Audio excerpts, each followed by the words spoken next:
মালাস রান্নাঘরে আপনাদের সবাইকে স্বাগত জানাই। আজকে যে রেসিপিটি করব সেটি দেখুন এবং দেখে ভালো লাগলে লাইক, শেয়ার, সাবস্ক্রাইব অবশ্যই করবেন। আমার আজকের রেসিপি কাতলা মাছের কারি। খুব কম তেল মশলায় খুব টেস্টি একটা মাছের কারি আজ বানাবো। চলুন সেটাই আজকে আপনাদের সাথে শেয়ার করব। মাছটাকে খুব ভালো করে ধুয়ে নেব, নিয়ে নুন আর হলুদ গুঁড়ো মাখিয়ে নেব।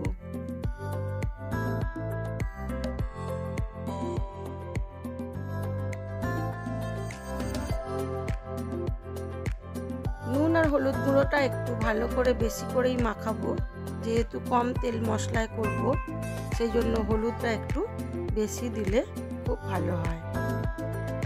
এবারে সর্ষের তেলের মধ্যে মাছগুলোকে লাল করে ভেজে তুলে নেব।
মাছ ভাজার তেলের মধ্যেই দিয়ে দিলাম কালো জিরে ফোড়ন, দিলাম অল্প একটু রসুন ফোড়ন। রসুনটা আপনারা নাও দিতে পারেন। মাছের মধ্যে রসুন দিলে মাছের গন্ধটা একটু কম হয়, সেই জন্য রসুন ফোড়নে দিলাম। দিয়ে দিলাম আদা, জিরে, কাঁচা লঙ্কা বাটা।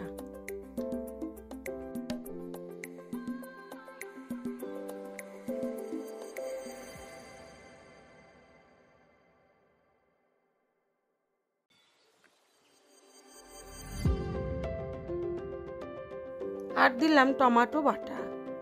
পেঁয়াজ দেবো না, এটাকে কম মশলায় বলেছিলাম, সেই জন্য এইভাবে খুব কম মশলায় মাছের ঝালটা আজকে করব। দিয়ে দিলাম অল্প পরিমাণ হলুদ গুঁড়ো, স্বাদ মতো নুন,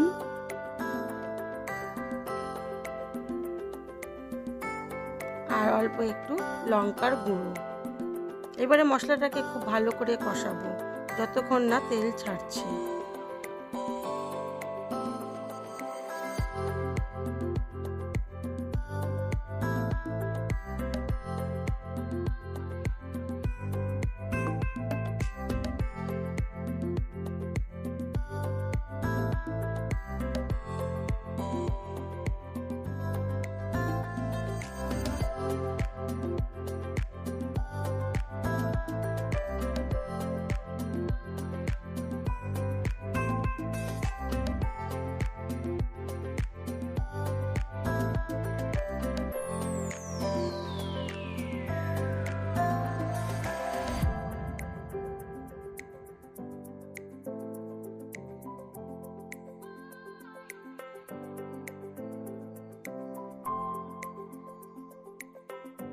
মশলাটা কষানো হয়ে গেছে, পরিমাণ মতো জল দিয়ে দিয়েছি, ঝোলটা ফুটে উঠেছে। এইবারে দিয়ে দেবো ভেজে রাখা মাছগুলো। মাছগুলো দিয়ে মিডিয়াম আঁচে বেশ কিছুক্ষণ হতে দেবো।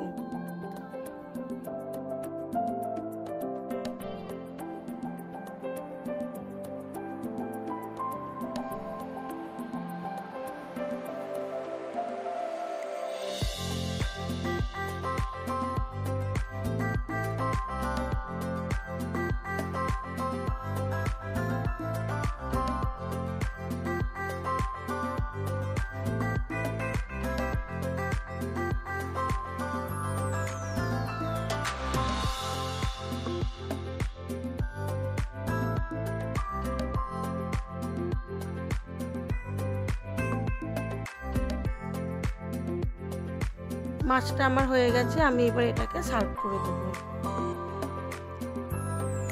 আমার এই রেসিপিগুলো যদি আপনাদের ভালো লেগে থাকে তাহলে লাইক, শেয়ার, কমেন্ট অবশ্যই করবেন।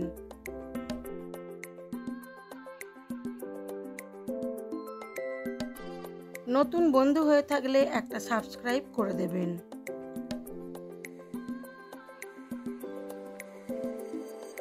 এভাবে কম তেল মশলায় মাছের ঝাল করলে খেতে খুবই টেস্টি হয়, কম সময়ে হয়েও যায়। যদি না কখনো করে থাকেন তাহলে একবার অবশ্যই করবেন। চলুন এবারে দেখাই আমার আজকের লাঞ্চ মেনুতে কি ছিল। আজ ছিল খুব সিম্পল লাঞ্চ মেনু, সাদা ভাত, শাক ভাজা, মাছের ঝাল আর ডাল।